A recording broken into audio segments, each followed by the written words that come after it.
So, with that being said, we brought him up, but here he is again, Mr. Andrew Yang. He was on an interview with, Loved watching this. I forget her name, but anyways, It was Krystal Ball, wasn't it? Krystal Ball, Yeah. that's right, yeah.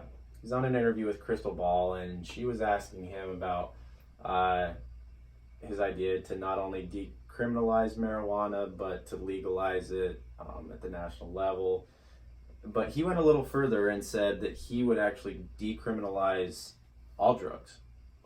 And obviously this is kind of your, right away you get that jaw drop reaction. Yeah. It's a little weird. Even I did. Yeah, but, then you got to look at who Andrew Yang is and why he brings the policies he brings to the table. And it's evidence-based, and it's, numbers, statistics, what works, what doesn't. Yeah. And he said, look, if you look at the Portugal model, they did this a couple years back, and it's been successful. Yeah, it's basically reduced the overdose problem, some of the black market problem. Yeah, the dealing problem. Yeah, and there's a lot going on with big pharma in this country and their contribution to the opioid crisis. Specifically, drugs like Oxycontin and how it's led to usage of heroin because, Oxycontin's not cheap. Once you get off it, you got to find something that's... and they're very closely interrelated drugs. Yeah, and I mean, the drugs, it's been proven that, they're meant to keep you hooked in some way, shape, or form. Of course, they do help with whatever it needs, but the prescribing methods, how the drug's designed, when it gets prescribed is... It's supposed to be addictive. All a little shady, yeah. So he basically said, if you looked at Portugal, what they're doing is working. So what's your take on this as far as... I mean... he comes out and says this, and she says right away, she goes, you would do even heroin, and he goes, yeah. So give me your first reaction, and then after thinking about it, kind of how it played out. The first reaction was almost the same as I think everybody who would watch it when they hear, I want to legalize heroin or opiates, I guess. It was, what the hell, like, that he can't be realistic, right? And then the one thing I love about Andrew Yang is he is a statistical and facts-based guy.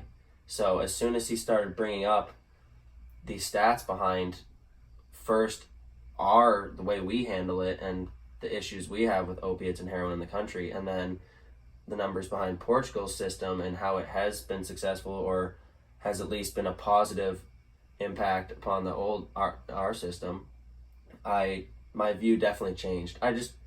I like how he's so bold in his policy and his ideas. Yeah. I think in what we've had in the last 20 years with presidents, it's nice to see.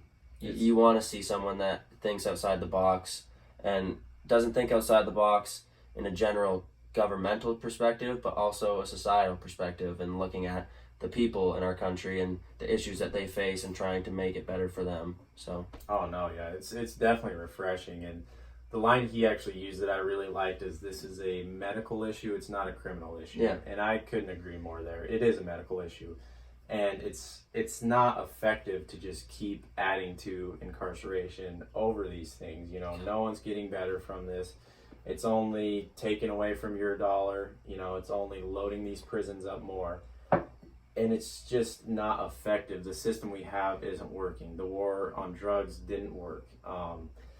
You need to implement some sort of rehabilitation or some sort of treatment to help these people out, and not just throw them in a jail and then they get out a few years later and it's even worse. And then, you've got the black market growing like a giant bubble at the same time.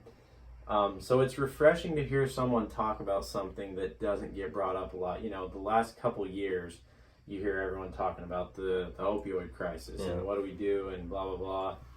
But no one's really come out and said something like this with evidence like this. We're coming to you live from the state of Indiana, one of the worst in the nation with opioid problems. And look, we've got some of the strictest drug laws Mm-hmm. in the nation, and that just hasn't panned out to be effective. We'd be having a different discussion if we had the strictest drug laws and we're leading the way in least amount of overdoses, over prescribing, people getting hooked on, people needing treatment, people getting locked up for it. But that's not the case here. So good to see Andrew Yang bring that up. I do enjoy him and hearing him talk.